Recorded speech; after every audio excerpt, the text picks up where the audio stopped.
Hey folks, how you doing? Welcome.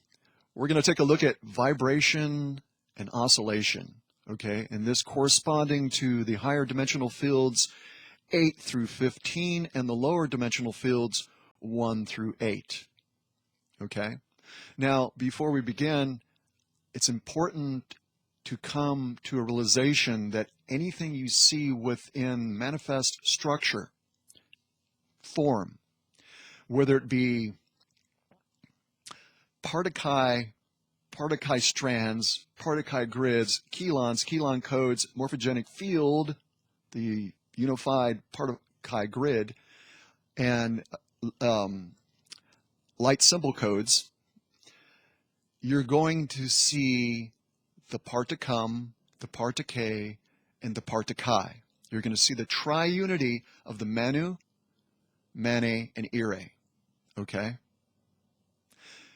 So as I get into this, we look at these higher dimensional fields and lower dimensional fields, you're going to see the part to come and part to K. By the way, dimension 8 is known as the galactic core. Okay, so let's begin.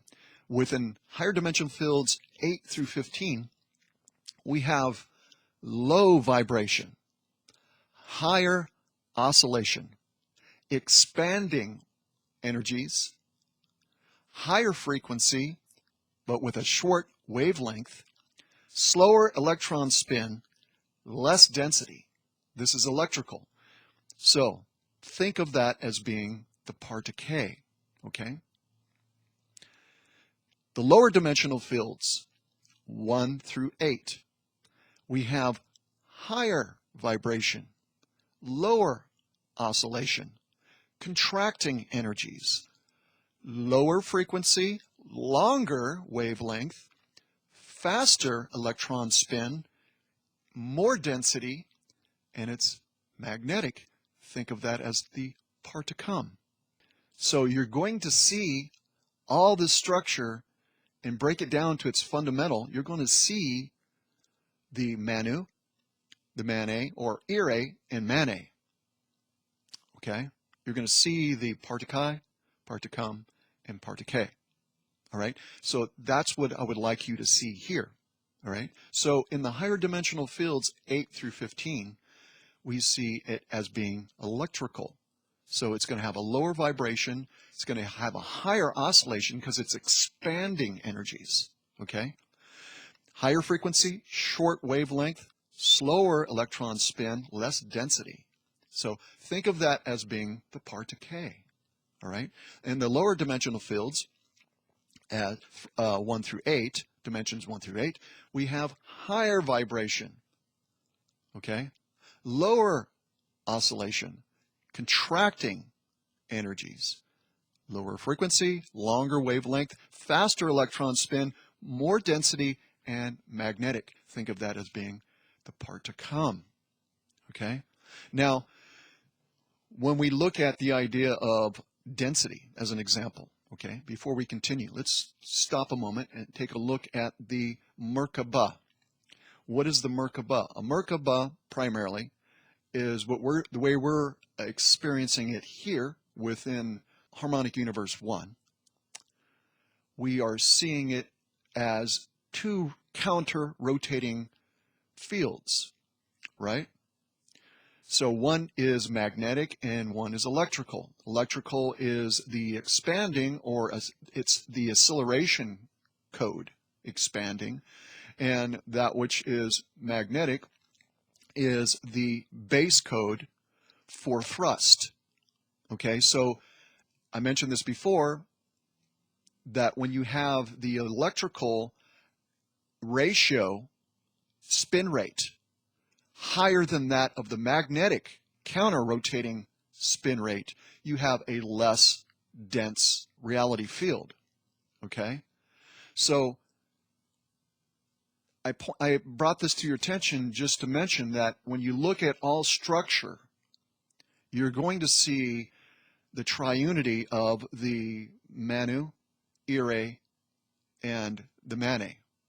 So the Manu, Ire, and Mane, or part to Chi, part to come, part to K. So when you look at DNA as an example, when you see DNA, you see these two counter rotating fields. One is the electrical expanding, and the other is the magnetic contracting or base code. That's everything looks different in its structure, but it's all made up of this. Okay? So that's what we're seeing here. It's not a bad thing to have higher vibration within these lower dimensional fields. It's just part of the design. Okay? However, it can be out of balance, that's for sure, and that's what we're experiencing here within Harmonic Universe 1. As far as I'm concerned, that's what we're experiencing, because we see things dying, we see things eating each other, so it's the ratio of the magnetic thrust is greater than that of the electrical acceleration code in regard to the Merkaba fields. So that's out of balance. But density in respect to the experience of density, that's a good thing as long as you can access the primal life force currents to be able to regenerate, right? To maximize the experience. If you would like this chart, I have it in the Freedom Teachings group. I don't think anybody downloaded it,